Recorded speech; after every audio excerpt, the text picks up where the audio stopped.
Welcome to the Shine Online podcast. I have multiple guests. This is fun.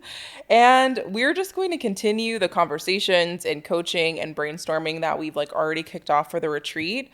So where do we want to start? No pressure or anything.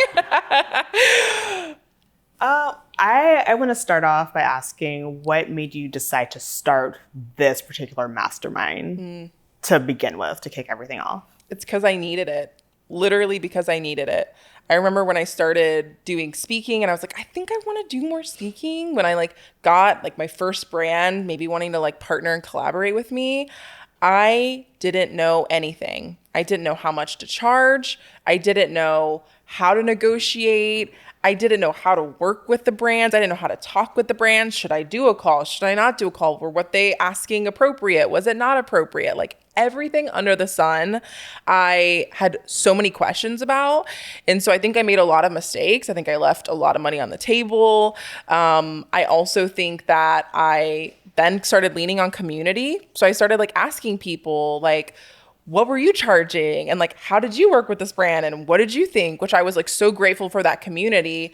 And so I was I feel like if I'm struggling with this, there has to be other people that are wondering the same thing. They don't see it modeled on how can I do these things while also having a business.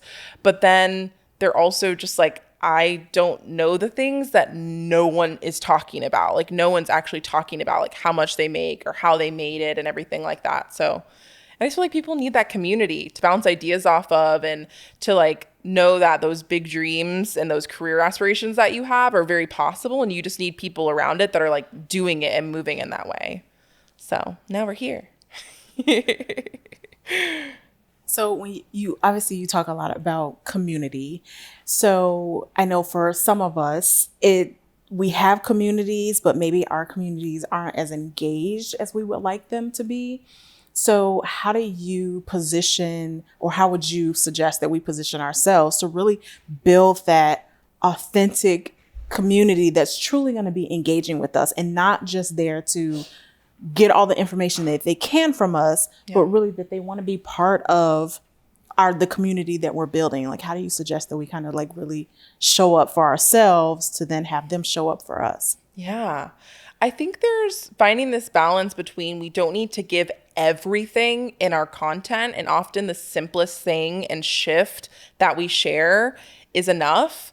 I think there's this pressure to really be groundbreaking in every piece of content. So we're on this content Olympics of add more things and post more things, and that people just want value and education and tips and hacks and all that from us.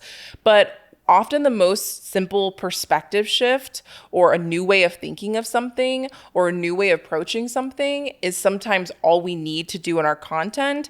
So then people aren't just coming to soak up all the education and the tips and then dip out, right? They're actually going to stay along because they're a part of a conversation and not just absorbing the tips and hacks and keeping it moving.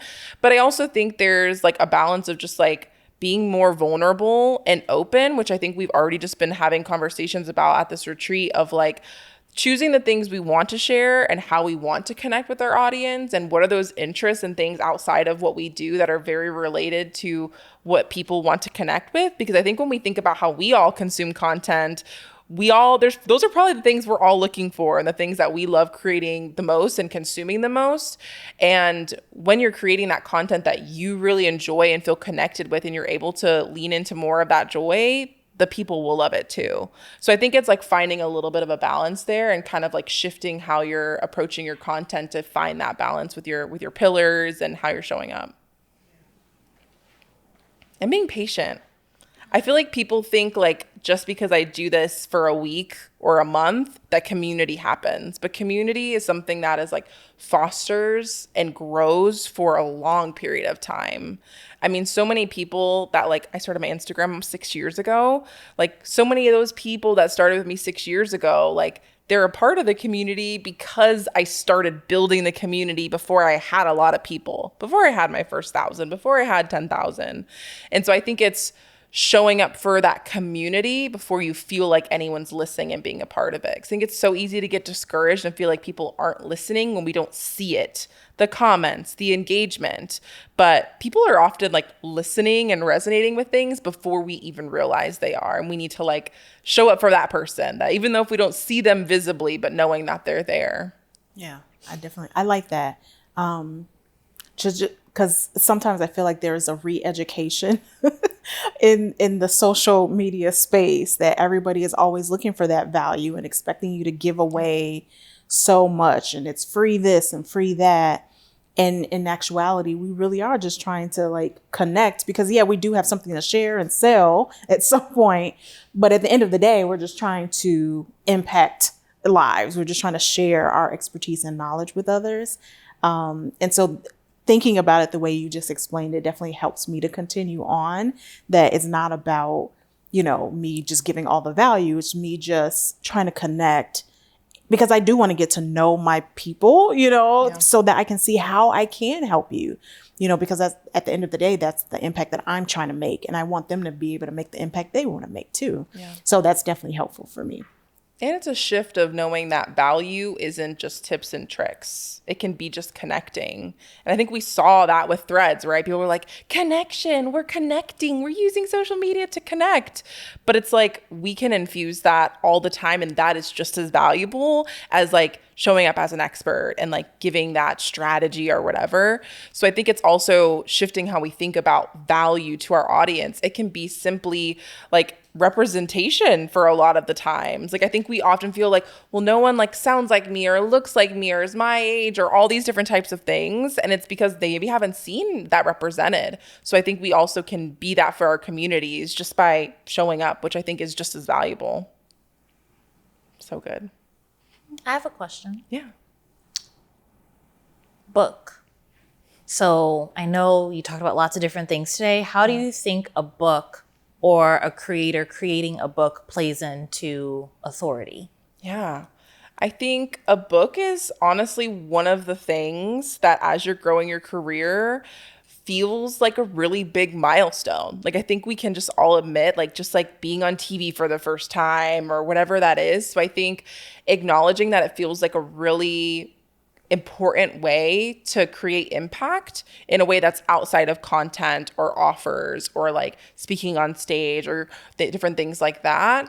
I feel like you're able to like physically be in people's hands and travel around with them or even be in their earbuds as like an audiobook. So I think in terms of the way that you're able to give impact, it's unlike any other way. And I feel like it's a really great tool to essentially compile all of your journey, all of your content, your almost like your entire career, how your philosophy, your framework came to be.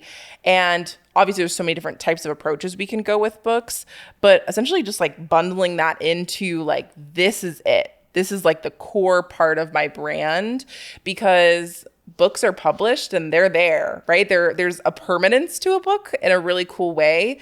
So you're able to take the timeliness out of all the things that we create in our offers and in content and have it as a book. I think a book can be a revenue stream, but from my knowledge, it's a drop in the pond for the most part. Like, it's definitely a quantity game, but I think it can fuel everything else. And it just feels like the tie between all of those career buckets that we've already talked about. So I feel like it's an exciting next step. Can't wait for yours. Yes. Now, so I'm sorry, to piggyback just on that, do you think that having a large community is beneficial when you are going down the avenue, of a book or writing a book? Yes and no. I think it depends on if you're going the self-publishing route. I don't think you need a big audience, but if you definitely want to get a publisher, like I know from so many people that have published, they look at your audience, they look at your community. Even one of my clients, Sam, she's writing a book right now, and they were like, your email list is so engaged that was like the selling point for them. So I think it really does show that like community can be really impactful for those publishers making those decisions, just like people like producers looking for people to be on TV shows, just like any of those types of people. I think it gives them a taste of what they're going to get. But I also think you can go the self-published route and have a small community and still get just as much of an impact from it. I plan on self-publishing for my first one, and then the success of that leading to a later book deal. Yeah, because I've seen some influencers or business owners with their books, and definitely having that audience plays a big part in, whatever kind of money they get for publishing and, how much they're going to print, all of that, and truly how they show up as an authority, in their industry and in their space. So just curious. And I've seen so many creators get book deals, which is like insane. Yeah. I just was reading one from Berna. Hey, Berna. I love her. And it was so cool to read her book. And I literally could hear her yelling in my head. Because that's how she yells in her like in a good way. Like I was like, that is so cool that creators can create this content, use it to fuel this amazing book, and I'm able to like experience my favorite creator like in a totally different way. And I just think that's going to become more of the norm, which I think is just really cool. So yeah. Kirsten, did you have something? Yeah, I have a question going off of the book about like your thought process for your order of authority building. So meaning like starting with speaking or starting with a book versus starting here, starting there. For me, I know that I definitely want to write a book on peace and burnout. And I am like, okay, should I be doing speaking first or do the book first to position me for speaking? Yeah. Or should I I have a second business that I'm going to be doing. Should I do the second business first to position me for the speaking, right? Yeah. So I'm wondering like your thought process for that order of, really it's all about positioning. Like what do you do first to position you for the authority building that you want how to do you pick what's next when there's a lot of things that are next and a lot of things that go together? I think the biggest thing is like I call it career building because like it doesn't have to all happen right now, and it probably all shouldn't happen right now. Like I know I definitely would love to write a book, but I'm kind of like I feel like maybe in the next 10 years, which feels like a long time. That's what I've been thinking too. Yeah, I'm like let's give it some time. Let's focus on all these other things. So I think giving ourselves the grace to just like pace ourselves, I think is one part of it. But I think there's a balance of what feels the most accessible. Like what do you have the most access or experience with now? Like start with that, lean into that, plow into that, because you probably already have some momentum you can like actually start with. But then the other part of that is like what feels like the most important, relevant, or exciting to you, and kind of finding somewhere in between. Because yes, you might have a lot of momentum in one place, but also think about like what are you like so on fire about that you're like, I want to be doing more of this like now. Like this feels like the immediate thing, and kind of finding a little bit of a balance between the two. And I think like the biggest thing we've talked about is a lot of this like meshes and molds together, because sometimes I did like creating for a brand and then I was speaking with the brand, right? So sometimes we can pick and choose those things, and sometimes like we're able to tackle them at the same time and then kind of add from there like layer to layer. So I think like the chicken before the egg, right? There isn't one thing that you have to do first before going on to the next thing. But I think it's like what's most accessible that like you already can lean into, but then like where are you just most excited and fired up to be, and kind of finding that middle ground there.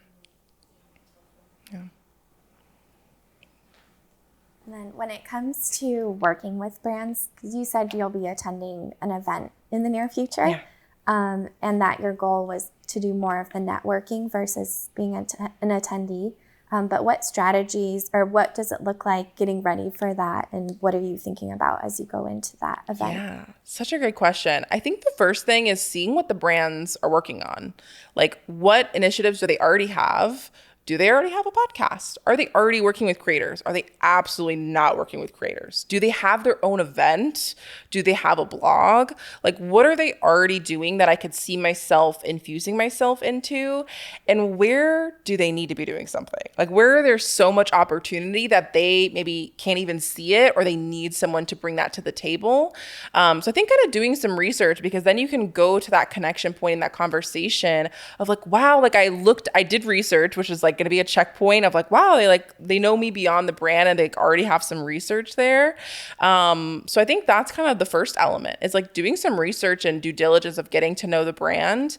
And then I think like making that in-person connection, and just like asking, like talking more about them and then seeing where it makes sense to talk about you. I feel like that's always my approach with networking, because from there you can often get a lot of information on like, why are they at this event? What projects are they focusing on? Like, what initiatives or new product lines or whatever it is, because then you're able to be like, oh, like, I'm so excited about that. Like, are you doing a campaign? Like, could we maybe chat about it more? So then that kind of ask or like next step or collaboration already came from this. I did my research. You affirmed that this is what you're working on, and then I can bring something to the table. And then I think from there, like actually building those connections, of like taking the business card and following up timely, right? Like I always like to have a task right after an event of like, let's follow up with all the people, whether it's DMing the people that like I followed and we connected, or if it's sending emails to the brand, like, so great to meet you. Like, I have this idea on this, like, let's chat about it. So I think the follow-up is really important, and not just following up, but like following up again and following up again, right? Because like they're getting back from an event. It's going to maybe take a little while. Like we're all kind of in post-event recovery. So I feel like that's kind of my process. And I think I'm acknowledging I have a list of brands that I want to connect with. And maybe something happens with one of them. Maybe it happens with a few of them. But also it might be just that first connection point, because in a year, when they're actually doing a campaign or something, they're already going to know me. We're already going to be on each other's radar. I can follow up then. So that's kind of going to be my approach. And I think another thing that I think is really important to do when you know brands are going to be there, if you can reach out ahead of time and see if they're having dinners, see if they're having a booth, like know where they're going to be, so you can definitely make that face-to-face connection. I know one event I was speaking at, a brand had like a dinner with a bunch of creators and stuff. And that led to like 3 other opportunities where I was able to speak with them and create with them, because I went to that dinner and had a connection that like we can't make online, right? So I feel like that's kind of my strategy moving forward and what's kind of worked so far for me. Yeah. I love that you said that, because I mean, it helped me, as I'm thinking about, to be able to do what you just described, is obviously we have to have that clarity and the strategy behind what are we trying to accomplish. So can you talk a little bit more about like really how you got to where you are now, as far as the clarity and truly who Natasha is, what Shine with Natasha is all about?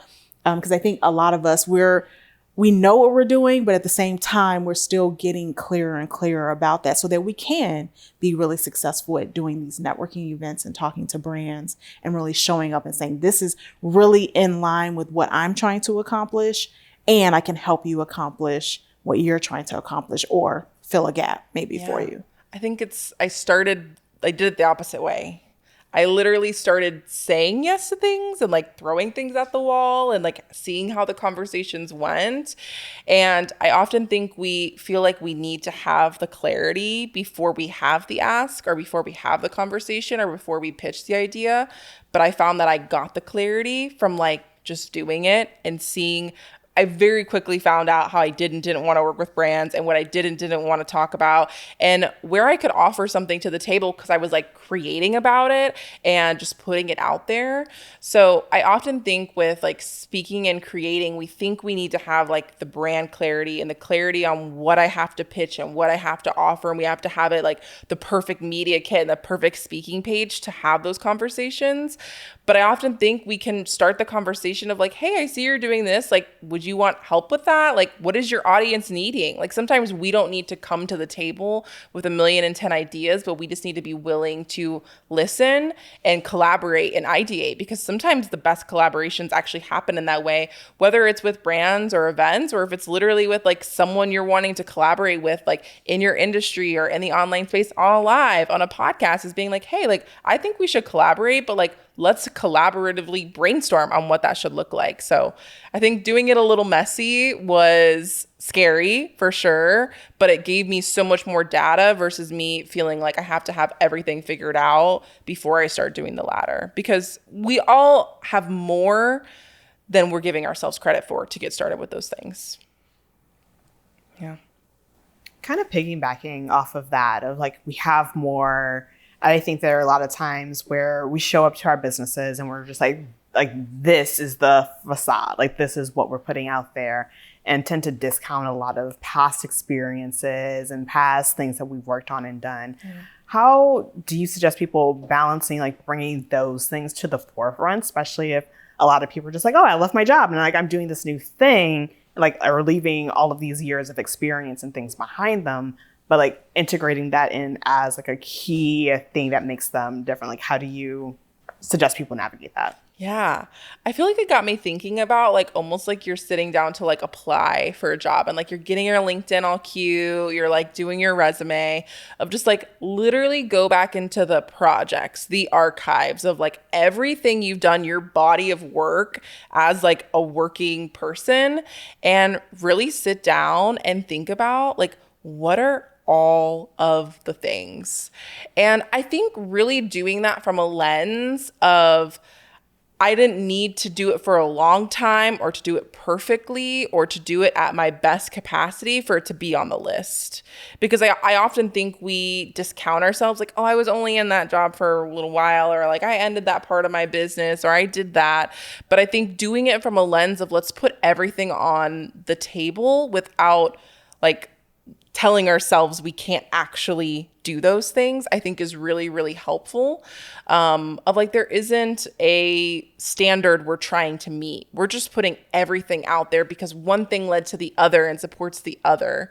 So just sitting down and like literally putting it all out there on paper, and like actually like maybe giving yourself some wins or affirmations, whether it's like going into like emails where you've gotten people saying like, this is the best email ever, or your comments or your client wins, or like things that old employers have like said to you, like going back to those things to see if maybe you need that affirmation of like where it already exists, I think is really, really helpful, because sometimes we just need other people to see it in us first before we can like fully lean into that.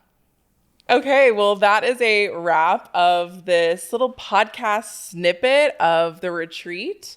If you want to kind of hear more about what we're up to, I definitely recommend checking out the show notes or the description of this episode to kind of hear where we're at. We're at the Online Authority Retreat in Tampa, kicking off the Mastermind program, and you can learn everything about that. But I hope you love this little snippet on what we talk about in the program and got some ideas to inspire how you're going to build your own career.